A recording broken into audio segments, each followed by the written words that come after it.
Soy el profesor Octavio Monasterio de la Facultad de Ciencias de la Universidad de Chile.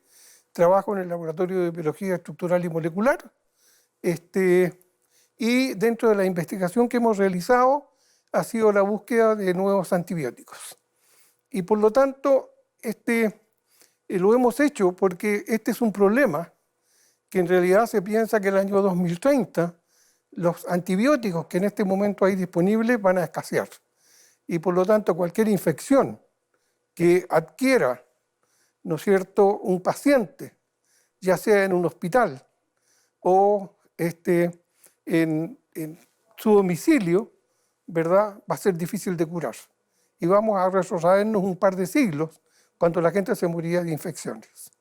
Entonces, yo les voy a conversar primero de la existencia de estos microorganismos y cómo estos microorganismos se conocieron a través de la invención del microscopio. Y cómo este es un microcosmos, porque en realidad, dada la cantidad sideral de microorganismos que existen sobre la faz de la Tierra, ¿verdad?, que, como les voy a decir, es del orden de 10 elevado a 31, es decir, 1 más 31 ceros hacia la derecha, ¿verdad? Nos comparamos con el cosmos, con las estrellas, el número de estrellas que existen. Y nos vamos a meter en este microcosmos a través de instrumentos que se encontraron por casualidad, ¿verdad?, a través de una lupa que logró aumentar el tamaño de lo que se veía. Y se inventó el microscopio óptico y en este momento el microscopio confocal, del cual algo voy a mencionar. Vamos a mirar la evolución de estos microorganismos y cómo estos fueron los primeros por millones de años que habitaron la Tierra y posteriormente aparecimos nosotros. Por lo tanto, nosotros nos adaptamos a los microorganismos que existían. Vamos a ver cómo estos microorganismos pueden tener una conducta, ¿no es cierto?, que es muy buena para nosotros a través de la convivencia que tenemos con ellos y cómo nos ayudan en términos metabólicos. Es decir, varios metabolitos que no podemos sintetizar lo hacen ellas y los traspasan a nosotros, ¿verdad?, como metabolitos esenciales. Y evidentemente cómo podemos, de alguna manera, combatir aquellos que se dicen que son malos, que se denominan patógenos. Y estos microorganismos patógenos, ¿verdad?, que no son más que el 1% del 10% de los microorganismos que se conoce, ¿no es cierto?, son combatidos por un lado con los antibióticos y por otro lado con probióticos. Ambas líneas de investigación se están llevando aquí en nuestra facultad. Nosotros fundamentalmente nos hemos dedicado a la síntesis de nuevos compuestos y moléculas orgánicas que inhiben el crecimiento de estas bacterias. Siempre mirando el problema que se avecina, que de aquí al año 2030 la escasez de antibióticos va a ser crucial para que no tengamos, ¿no es cierto?, y nos lamentemos de no tener con qué combatir este tipo de infecciones producidas por los microorganismos. Hoy les voy a conversar fundamentalmente sobre los microorganismos, es decir, el microcosmos que nos rodea. Y quiero plantear un par de ideas con las cuales voy a terminar la charla en términos de el uso de antibióticos y probióticos. La charla se denomina Microorganismos y humanos juntos pero no revueltos. Los microorganismos, ¿no es cierto?, son el origen de todo lo que vive en este mundo.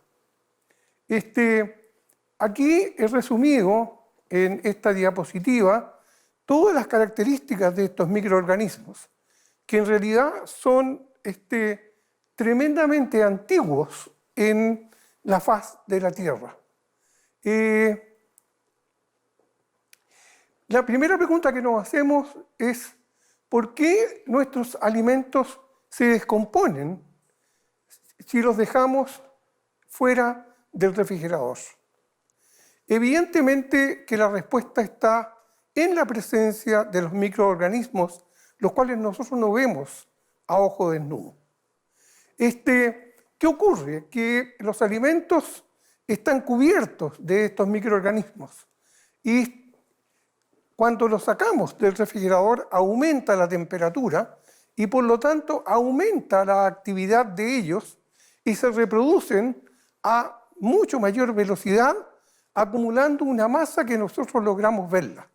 Y en ese momento el metabolismo de estos microorganismos puede producir un medio ácido que descompone el alimento y es lo que nosotros observamos. No obstante, si tuviésemos uno de estos microorganismos, no seríamos capaces de verlos. Y por lo tanto, la pregunta siguiente es ¿cuál es el tamaño de estos microorganismos y cuántos de ellos encontramos en la naturaleza? Por ejemplo, para poder entender el tamaño de estos microorganismos, ¿no es cierto?, vamos a hacer una analogía. Supongamos, ¿cierto?, que estamos en este mundo real y miramos el tamaño de la montaña Everest. Esta tiene aproximadamente 10.000 metros de altura. Y si le agregamos 2.500 más, llegamos a los 12.500 metros de altura. Supongamos que hay un gigante que tiene este tamaño. Entonces la pregunta es, en este gigante, ¿cuál sería el tamaño de una célula del gigante? Y el tamaño de la célula del gigante sería aproximadamente 7 centímetros. Y los microorganismos, entonces, ¿qué tamaño tienen? Si miramos una bacteria, esta tendría 1,7 centímetros, es decir, seríamos capaces de verlas. No obstante, si hubiesen virus presentes, no podríamos verlos, porque estos miden, entonces, comparado con este tamaño del gigante, 0,06 milímetros, lo cual es imposible distinguirlo con nuestra vista. De modo que, siendo de un tamaño tan pequeño, ¿no es cierto?, y siendo los primeros seres vivos que aparecieron, ¿cómo es que han logrado cubrir prácticamente todo el mundo a través de su reproducción? Y nos preguntamos entonces cuál es el número de estos microorganismos. Ese cálculo se ha hecho y es del orden de 10 elevado a 31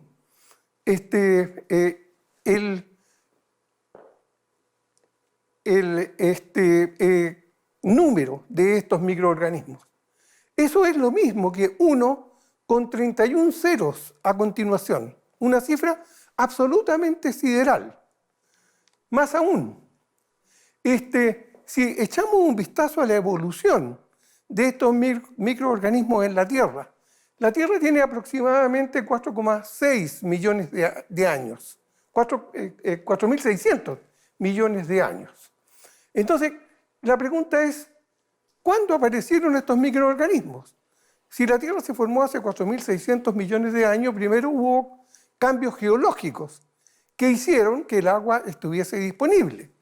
De modo que cuando el agua estuvo disponible, empezó a aparecer la vida.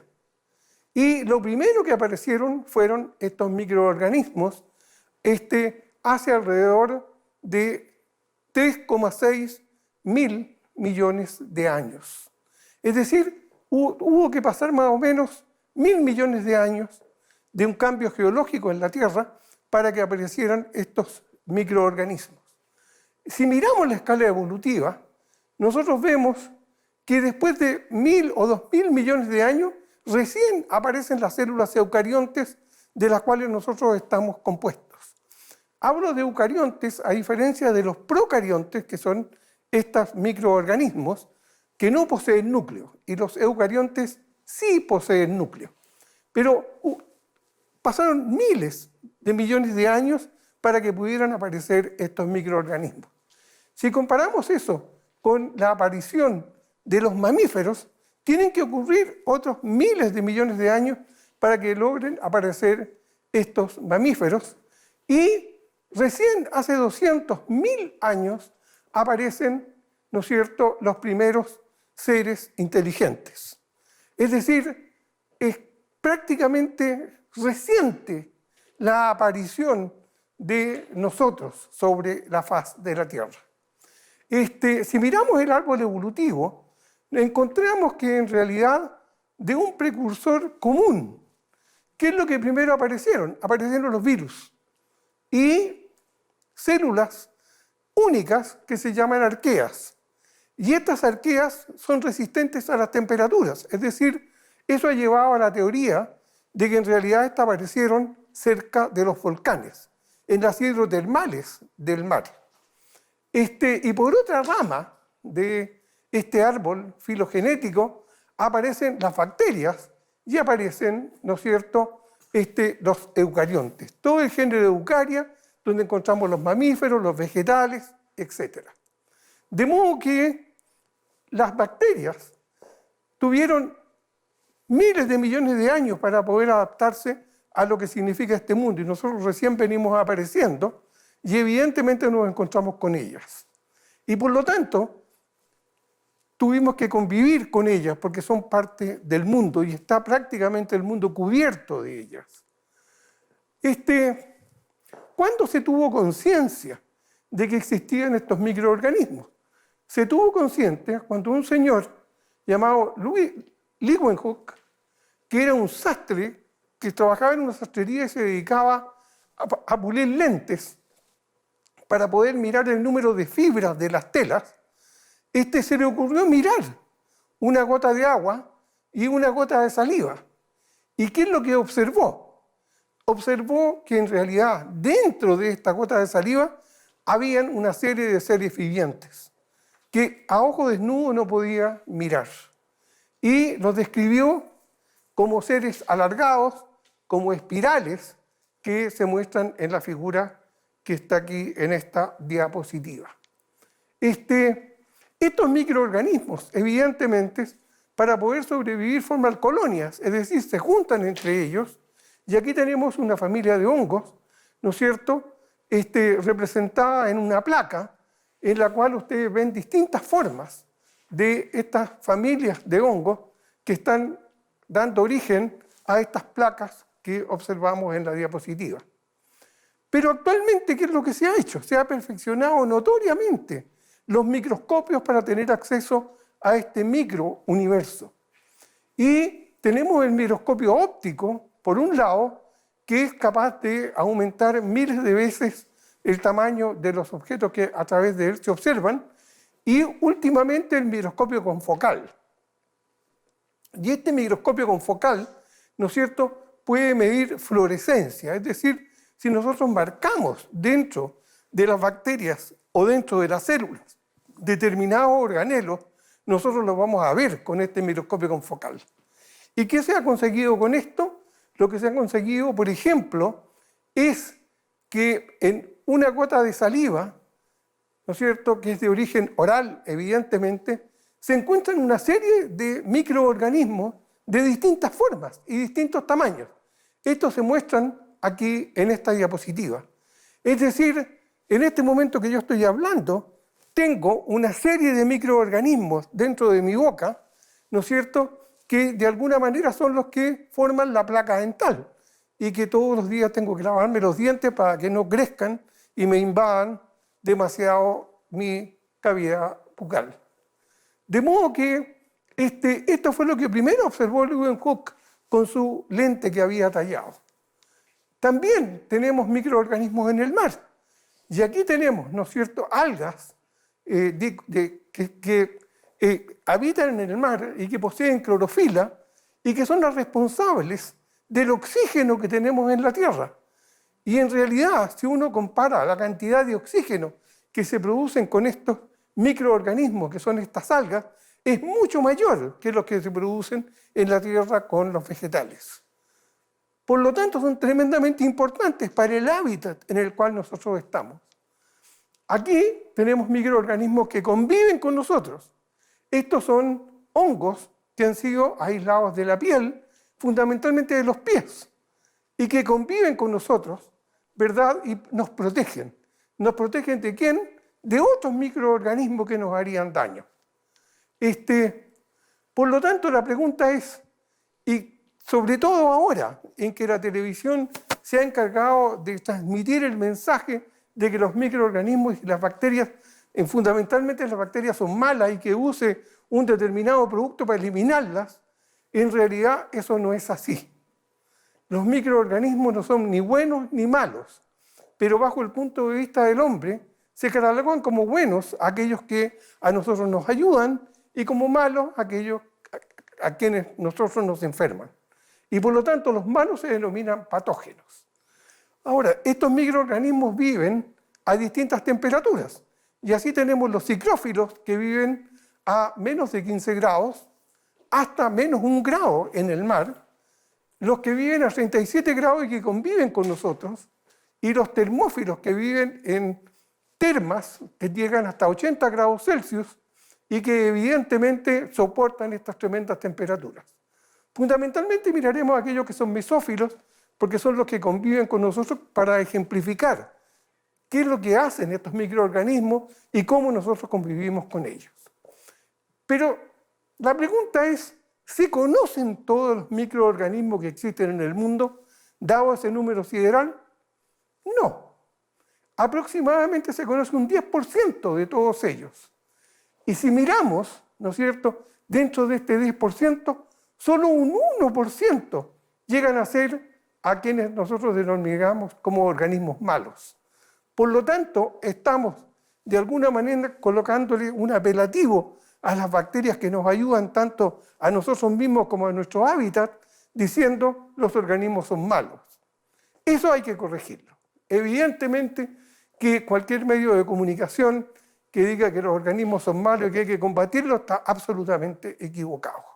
Aquí les pongo un ejemplo. Nosotros tenemos, ¿no es cierto?, bacterias que se encuentran en el intestino y que se denomina microbiota. Y yo he ejemplificado, ¿no es cierto?, con 3 de estos tipos, pero fundamentalmente aquí distinguimos Escherichia coli, que nos ayuda de alguna manera a través de su metabolismo a producir la vitamina K, que es esencial, ¿no es cierto?, para la coagulación sanguínea.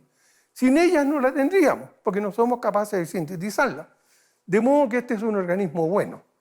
Pero por otro lado, podemos adquirir microorganismos que no son tan buenos y que evidentemente nos van a producir diarreas y otras cosas, ¿verdad? Y de los cuales tenemos que protegernos. Los microorganismos podemos mirarlos como externos, o sea, en nuestro hábitat, o como los que conviven con nosotros. Los microorganismos buenos que están en nuestro hábitat los utilizamos. ¿Los utilizamos para qué? Para fermentar el vino a través de levaduras, para fabricar el queso a través también de levaduras bacterias, para fabricar el pan, para fabricar la cerveza, etc. Es decir, son organismos buenos. Aquí les muestro, ¿no es cierto?, subproductos de la leche producidos por estos microorganismos. Y así tenemos el yogur, este queso que tiene bacterias que producen gas y que forma estos huecos dentro del queso.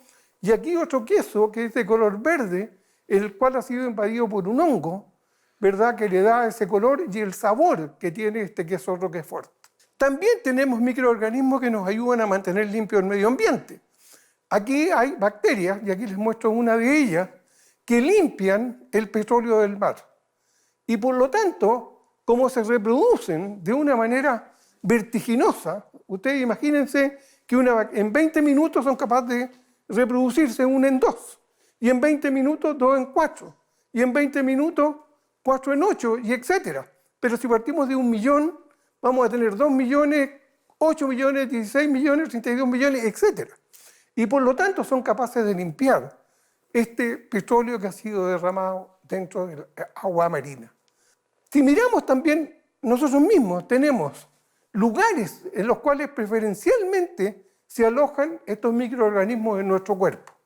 Esos son la nariz, la boca, los órganos genitourinarios, el intestino, ¿verdad?, y la piel. Allí estos microorganismos nos están protegiendo.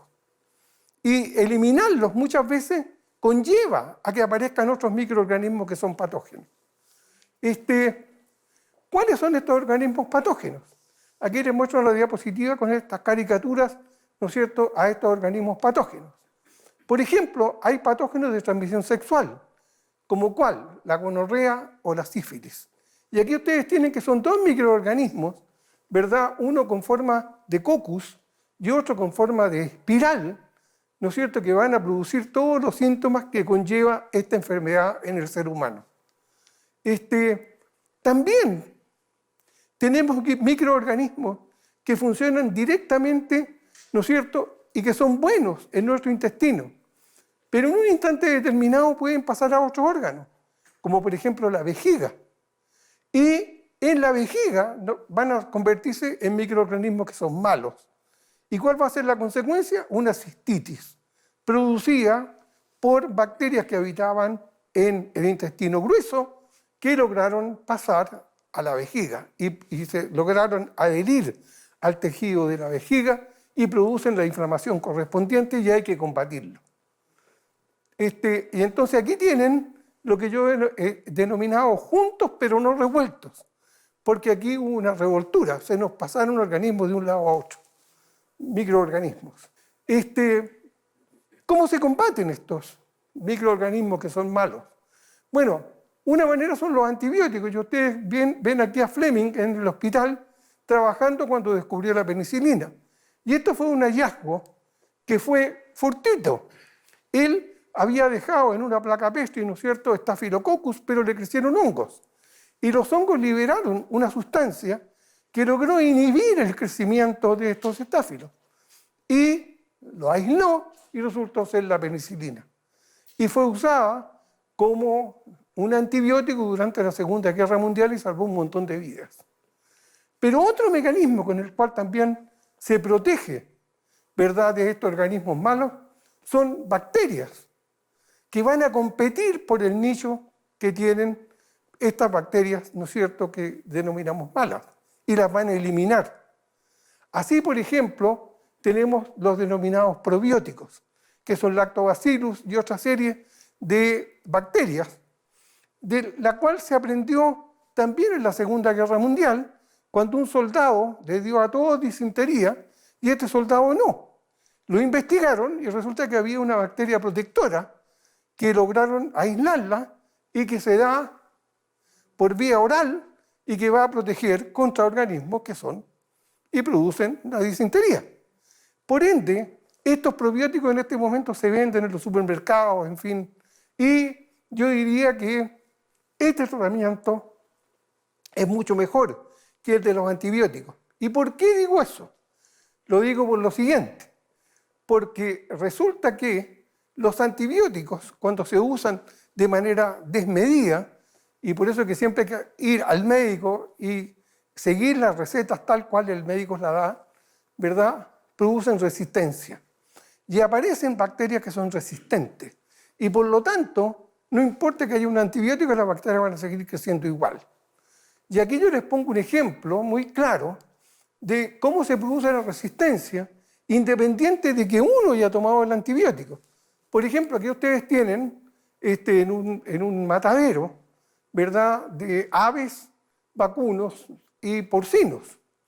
Y estos han sido protegidos con antibióticos. Estamos hablando de toneladas de antibióticos que se gastan para poder mantener a la ganadería libre de infecciones. Si por casualidad la carne llega cruda, ¿verdad?, y uno come la carne y hay microorganismos que son resistentes a estos antibióticos, uno va a adquirir ese microorganismo que es resistente y por lo tanto va a poder transmitirlos, estos microorganismos que son resistentes, a través del hospital a otros pacientes o al personal del mismo hospital, ¿verdad?, y va a esparcir estos organismos resistentes. Y por ende hay que tener un cuidado único con este tipo de contaminación y tratar de eliminarlo lo máximo que se pueda haciendo una buena cocción de determinados alimentos. De ahí entonces, ¿cuál es el desafío que como científicos tenemos? Encontrar nuevos antibióticos, que es un deber para los científicos con la sociedad. De hecho, en nuestro laboratorio tuvimos un proyecto internacional con la Comunidad Europea, con la idea de este proyecto, que era financiado íntegramente por la Comunidad Europea, era producir nuevos antibióticos. Y nosotros, en colaboración con la Universidad Arturo Prat de Iquique, en que había un investigador que producía las moléculas, ¿verdad?, que estábamos probando como futuros antibióticos, las probamos en términos de la división de las bacterias. ¿Y qué ocurrió? Que varias de ellas resultaron ser muy buenas inhibidoras del crecimiento de las bacterias y por lo tanto emulaban lo que era la penicilina. Pero como eran moléculas nuevas, son moléculas que pueden ser vistas como futuros antibióticos. Y esa es lo que se está haciendo en varios laboratorios de aquí de la facultad, tratando de encontrar nuevas moléculas, ya sea de origen natural o de síntesis química, para poder producir nuevos antibióticos. Y ese es el mensaje que les quería dejar hoy a través de esta conferencia. Gracias. A mí me parece, como lo menciono en la conferencia, que para la sociedad lo mejor es tener la información directa de la fuente del conocimiento. ¿Y dónde está la fuente del conocimiento? La fuente del conocimiento está en las universidades. Las universidades, desde su origen, han sido y tienen por misión, ¿no es cierto?, explorar nuevos conocimientos. Entonces, el hecho que las universidades se unan, a mí me parece que es trascendental, porque el diálogo entre los académicos, la unión de recursos de las universidades potencian enormemente lo que significa, ¿verdad?, la búsqueda de nuevos conocimientos. Y por lo tanto, las realidades que de alguna manera se tienen día a día en el sur de nuestro país, mirando las que ocurren aquí en el centro de nuestro país, se juntan y podemos establecer nuevas políticas para, de alguna manera, potenciar la adquisición de estos nuevos conocimientos.